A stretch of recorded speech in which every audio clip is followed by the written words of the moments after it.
My guest today is Tom Cafarella. Tom is an accountant turned real estate investor, and he started a real estate brokerage in Boston, Massachusetts that's grown to over 200 people in under 2 years. Tom, welcome to CREPN Radio. Thank you very much for having me on. Well, I'm looking forward to talking to you. I was looking at your website a little bit last night, and it looks like you've created quite a well, just a portfolio and resources and all sorts of good stuff that I think the listeners will enjoy learning more about. But before we do, if you could just take a minute and share with listeners a little bit more about your background. Yeah, so my entry into real estate really happened, theoretically in college. So when I was in college, I was pre-med and did everything to get into medical school, biochemistry, calculus, all that stuff that I really hated. But, I was motivated because, I grew up without a lot of money. So I was motivated to do something really just to make sure I would never be in a position, that my parents were in and that I was in growing up. So I went to the library. I looked up highest earners by profession, and I saw that the doctors were right at the top of the list.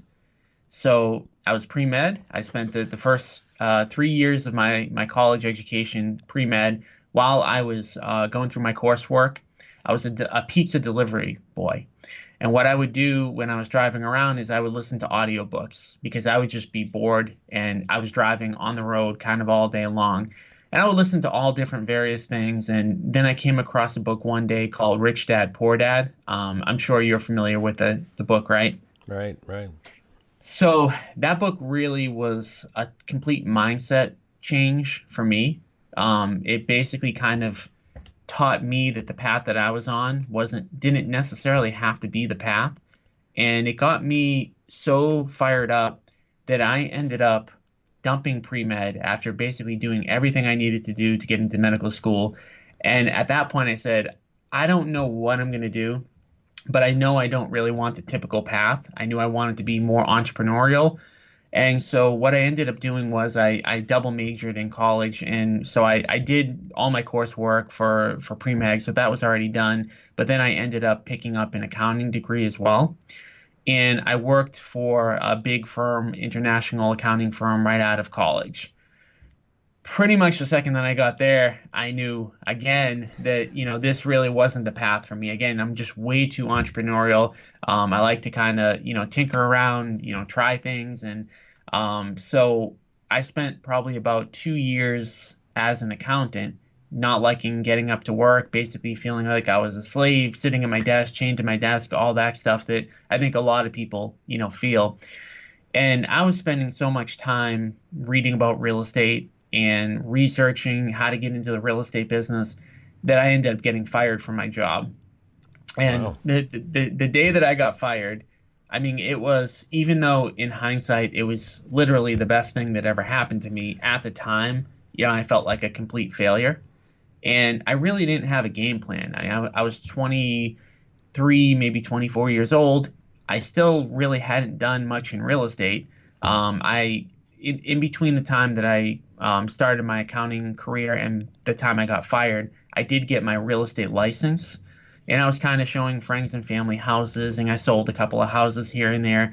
But on the day I got fired, I really had no game plan. And looking back again in hindsight, I thought that, trying to do real estate full time was really super risky. At the time, I was living in my parents' basement. I had no bills. I had no expenses. I took no risk, but mentally in my head, I was taking this enormous risk. Right. Um, all of my friends had full-time jobs, and a lot of them were starting to move out of their parents' basement and all that good stuff.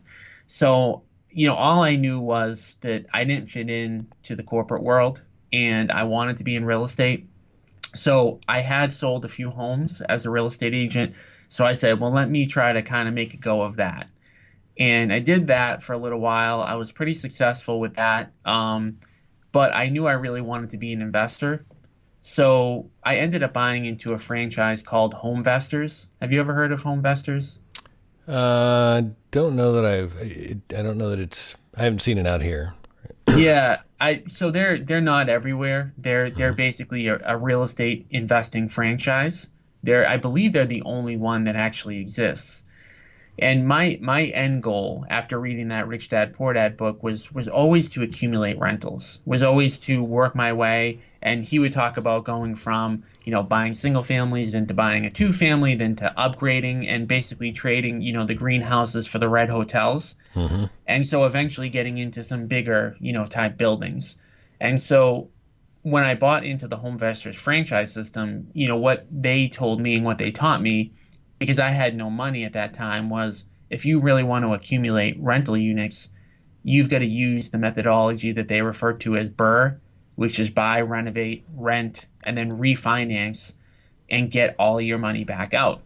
But in order to really do that effectively, in order to have enough equity to refinance back out, you would have to buy those properties at a discount because most lenders will only refi you back out at 75 or 80% loan to value ratio. So what they taught me to do was to market directly to sellers, and at that time it was all residential sellers, to get out with them face to face, make them a bunch of offers, buy the properties at a discount, and rent them, renovate them, and then refinance them out and get all of my money back out. So basically, from the day that from there until today, I've accumulated 300 rental units, and I have turned a lot of those, one and two and three family homes into 8 units and 10 units and 12 unit buildings. And the purpose of that obviously is just you upgrade, you get basically a better cost per unit, and you cash flow more, and there's less competition and all that good stuff. So we're just kind of continuing on doing that. And one of the things that you mentioned in the intro about building a team. So I've got a pretty big team. I've got the building that I'm in right now that I'm sitting in. We have about maybe 6,000 square feet taken up by my company, which includes a real estate brokerage of 200 real estate agents. And then I have a team of, I have an attorney, I have my banker, I have my property manager, and all that good stuff kind of housed, where I'm at. So, Got it. yeah. Well, that's pretty impressive. And what year did you start? What was the year that you got fired, and how many years ago was that in comparison to today? Literally, it might even have been 10 years ago to the day. Really? It was Happy December. anniversary. Yeah. It was December 2007, and Gotcha. so yeah, and I spent so basically January 2008 was when I really started into real estate effectively full time, and the first couple of years I just spent really as a real estate agent, just helping friends and family members buy and sell properties. And then I bought into that franchise in about 2010, and I really started growing my rental property portfolio 2011, but it's picking up a lot of steam. So it was slow in the beginning. So I would accumulate, one property at a time. And now as properties have gone up a lot in value, I've been able to do a lot of different things. So I've been able to leverage out some of my units I've sold. I've done some 1031s, and again, trading up from the greenhouses to the red hotels, and we're continuing to do that. We're looking into right now we have an 18 unit building in New Hampshire, which is about 30 minutes north of where I'm at under contract, and just going after more buildings like that if we can. Got it. Want to ask you because I think the marketing concept there of in order for it to cash flow after you do all your renovations, et cetera, you've got to start with a building, or your cost has to be below market. I mean, you've got to have room from the acquisition price, add in your renovations to where you still have a marketable product if you're going to sell it or go refinance it, et cetera. Yep. And I wanted to ask you, so the single family going after the homeowners, I think that's a strategy a lot of people use, and I know. I've got some rentals, and I get the same flyers, repeatedly month after month, and I know that it works because I've talked Yep. with the guys about it, and a lot of it is when people are ready, that you're in front of them, that they know that they have an out, and they may have a sense of what retail is, but when they start looking at what they have to do to get up to that, up to that price point and stuff, and maybe they're tired or whatever, they want out. Have you applied that to larger properties? Have you applied the same marketing principles to like a larger multifamily or commercial properties? Absolutely. And it depends on, when we talked in before the intro, it depends on what you're defining as commercial. But that 18 unit that I'm talking about, that's how we obtained it. So Okay. it was actually a mailer, and mailing is one of the strategies that we use. We mail, we cold call, we put up Facebook ads, we put up Google ads in front of people. So yeah, I mean, I will say the bigger the unit, the more likely the person that's selling is more likely to not want a discounted offer because they tend to be more of an investor themselves.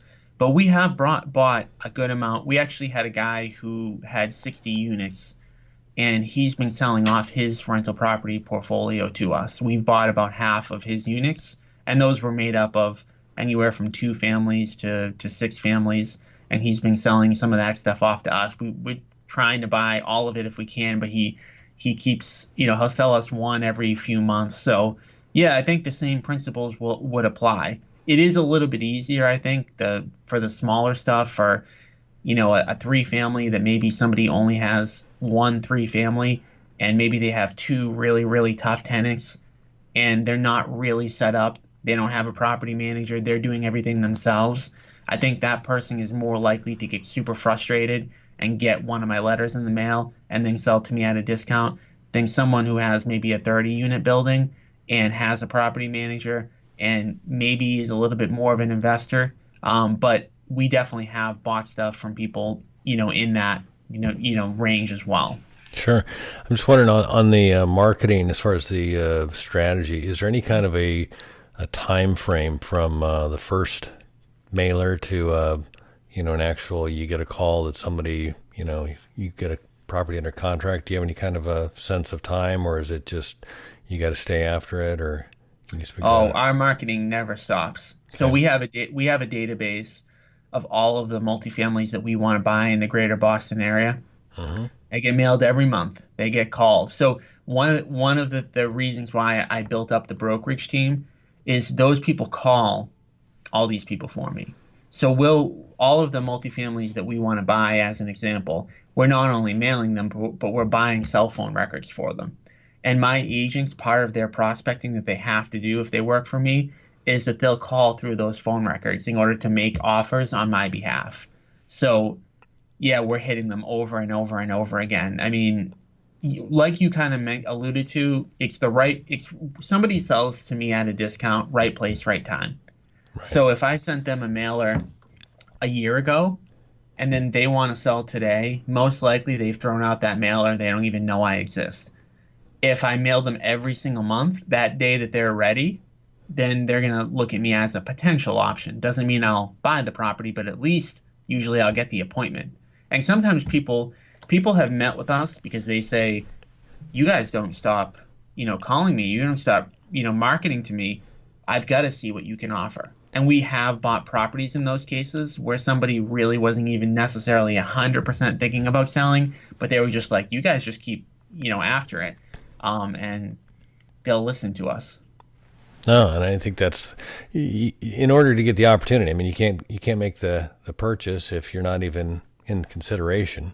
Yep. And I'm assuming that because you've been in there, you're first in, as opposed to properties already listed and they're soliciting offers. Yeah. First in is the only thing that matters for us, and it doesn't always have to be that we're the only person, but if we're one of 2 or 3 people, then we're going to get a much better deal than if it's out to 100 people. And the other thing that me and you talked about really briefly before I came on is, in the commercial world, a lot of times good commercial agents will, bring some of these off-market deals, or they'll get, an inquiry, somebody selling, and they'll bring to some of their best investors because they know that they can close. That's part of the strategy that I have with the 200-person brokerage as well. My agents know what I'm looking for. So if they happen to have a friend or a family member or somebody who is interested in selling a property, I'm trying to get the opportunity of getting, my offer presented. Got it. So let me ask you, the team being 200. I mean, that's significant. Yep. I'm assuming you're a recognized brand in your area with 200 agents. Uh, Yep. We're constantly calling. starting we're starting to be. I mean, we came onto the scene only about 2 years ago, Uh-huh. so we're growing really quickly. We probably will sell somewhere around 1,000 houses in 2018, which is a good number. But again, when you compare it to a Remax or Keller Williams, it's only a fraction of what they do. Sure. So we're working on it. I mean, we're definitely a brand name when it comes to anybody in the industry now, and now we're pushing to a brand name for just, the average, seller. Got it.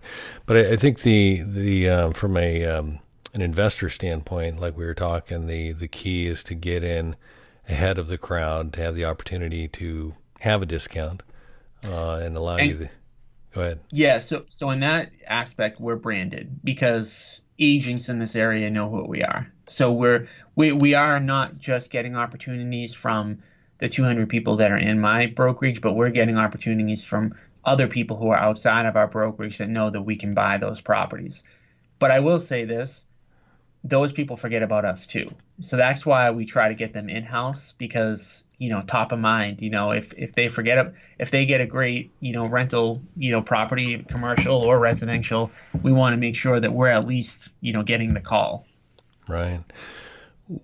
Are there any particular keys that you would in the marketing process that you found that are key to? I mean, we've talked about obviously being in there first and to Yep. get the chance of the discount, but I'm just thinking more of the overall investors that are wanting to get started and just the mindset of marketing and the keys to your marketing success. Well, I think the first thing you have to figure out is really what you want. So I see some people making the mistake of marketing to properties that they don't even want to buy.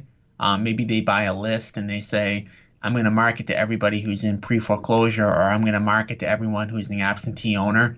And then they don't even really want that house per se. So I would get really, really serious about building a good database and figuring out who you want to buy, what type of properties you want to buy. And then the second thing is you want to make sure that you have the ability to buy all of those homes. So what I mean by that is you've got to look at things like mortgage balance as an example, and you have to make sure that if you know that on a 10 unit in Boston, your max offer is $1 million, that person doesn't have a mortgage balance of 1.1 million because you're going to be dead in the water right out of the gate. Then there's other factors that just tend to be more likely to sell to an investor. So, for example, it's unlikely that someone who bought a 10-unit building a year ago is going to want to sell because they've just bought the property. Right. So we also look at how long people have owned the property. We like to have them own the property for at least 5 years, but in many cases, 10 years is better than 5 years, and 15 years is better than 10 years because it's maybe there's deferred maintenance, maybe there's tenant issues. So typically, the longer somebody owns something, the more likely they are to want to sell to me. And then also the age of the person makes a big difference, believe it or not. So, a guy like me, 35 years old, am I going to want to sell at a discount? Probably not. But somebody who is 60 years old, who's in a great financial position, who doesn't need to get every last penny out of the property, who just wants a hassle-free transaction, that's really appealing to them. So all of those different things together help us build a database of who we're going to market to. No, that's great. And you mentioned you use the cell phone records Yep. as well.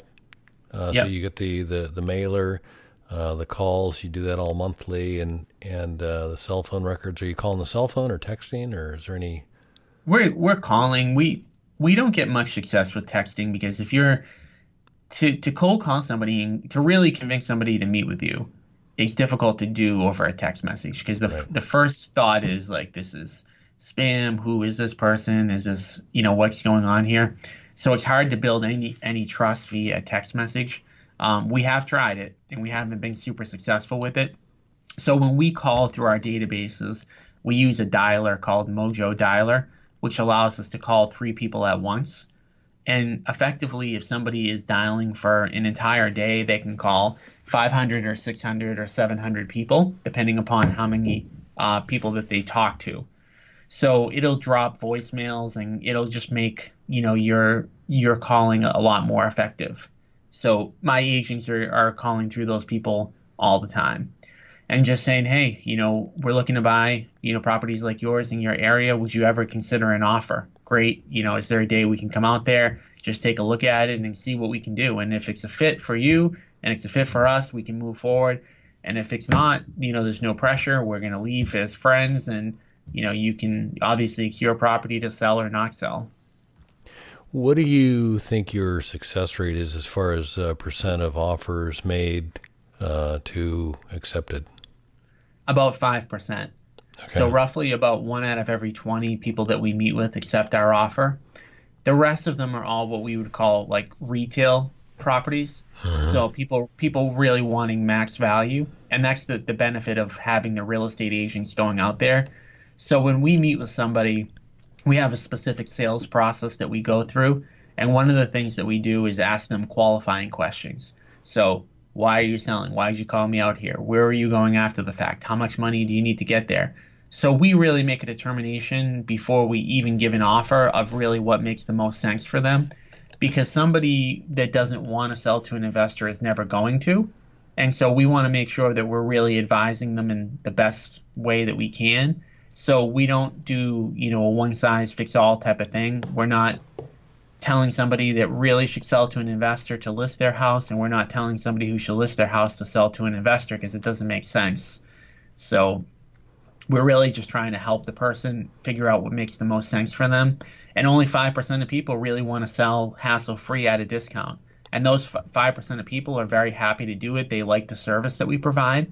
And we take, commercial properties with tenants in them, a lot of tenants in them, bad tenants. We buy in some rougher areas, and we know we're going to have to evict on day one. And a lot of buyers won't take those people. And we will, but of course we need to get a discount in order to do it. Right. What is there any kind of a rule, or do you you work backwards from retail to rehab to offer price, or is there on what's your maximum offer, or is there a formula you use there? Yeah, so it depends on if it's really commercial or residential. If it's residential, we're going to take what we call 70% of the after repair value. So what it's worth fixed up, 70% times that. So say the after repair value is 500,000. That's going to be multiplied by 70% to get to 350. We're going to subtract the repairs. Maybe that's 50,000 to get to our max allowable offer of 300,000. On the bigger properties, more commercial, we do look at that formula, but we're actually more interested in what the rent to price ratio is. So we want to make sure that everything that we buy at a minimum, on the monthly rents, the price of the property that we buy, the monthly rents need to be at max 100 times that. So if we're collecting $5,000 a month in rent, the max we can pay after repairs is $500,000. Okay. And that basically just gets us to cash flow. Right. I'm assuming if you run through that, then that gives you a cover ratio and et cetera that would make the bank happy. Yeah, and we're happy. We're making money. We know that, and the banks will lend on it and have no problem refining us out and all that good stuff. That's interesting. I never thought of it in those terms, but it's nice to have a simple rule there for kind of knowing the number on the rents and multiply by 100. That's good. We try to make things super simple, because what we found is that there's really only a few things that matter. And there's a lot of other things that you could be thinking about, but we try not to think about the things that are less important. We know if we get a good property at a discount, most of the rest of the stuff will take care of itself. Got it. Let's talk quick about your team. 200 people in 2 years. That's pretty significant growth. Mm-hmm. Can you talk a little bit about how you've gone about building your team, what you have to offer that has made you attractive, and what do you look for in team members? So the first thing, like getting to 200 people, when we're talking about a real estate brokerage, not every agent is created equally. So I used to get really, really serious about who I would hire and who I wouldn't. And I would say, is this person going to be good? Are they going to do what I want them to do? Or are they going to be a fit? I gave up on that because what I found is work ethic is hard to predict. So we've got 200 people at this point because we take everybody. Somebody tells me if somebody tells me they're not going to work hard, we're not going to take them. But right. that rarely happens. Most people on day one, they say, I'm going to do this, this, and this. So we say, great, we're going to put you to work. We're going to find out how hard you want to work. So there's value to all of those people, even if they don't do what I want them to do. Because if we bring in an agent and they don't follow my system, they don't follow my program, they still might find a great deal for me. So for me, even if somebody's not necessarily doing everything I want them to do, there's still value there. But we've grown quickly. I've got a full-time recruiter who all they do is call through real estate agents, local real estate agents that I want to hire. So I look for specific types of people that I believe are going to fit my model. Certain point of their career, how many transactions they do, all that good stuff. And so all her job is to bring people into the office, show them our value proposition, and we've got a unique value proposition that really nobody else has. So we already talked about the fact that we're hitting people over and over and over again with mailers and Facebook ads and Google ads. So we're getting a lot of sellers face to face.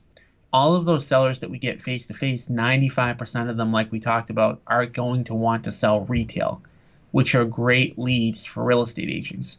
Because we've got the investment component basically fueling these face-to-face appointments, we can give those face-to-face appointments to agents. So in 95% of the cases, they don't want my investment offer. That becomes a great listing opportunity for an agent. Because we're spending so much money, we spent over $1.2 million this year just on marketing. Because we're spending so much money, we're getting so many leads, and we're able to offer those leads to our agents. And so the way that we do it for the 200 people, there are people who are basically following my system and people who aren't following my system. If you're following my system and you're on the dialer calling through all the people I want you to call, you're going to get a lot more leads than if you're not. So we've got a group of people who follow my systems to a T. They get the most attention. They get the most leads. And then we've got people who kind of want to do their own thing, which is totally fine. We're fine with that. But, they don't get as much attention or leads that another person would. No, that's great. Do you find any of your team members, is there any challenge in discerning that this is an investment property or this is a retail property? Do you find that there's anybody that struggles with that, or is it pretty clear to everybody that when they go through your system and those qualifying questions that they're able to make that determination? I think there's always sometimes some surprises because sometimes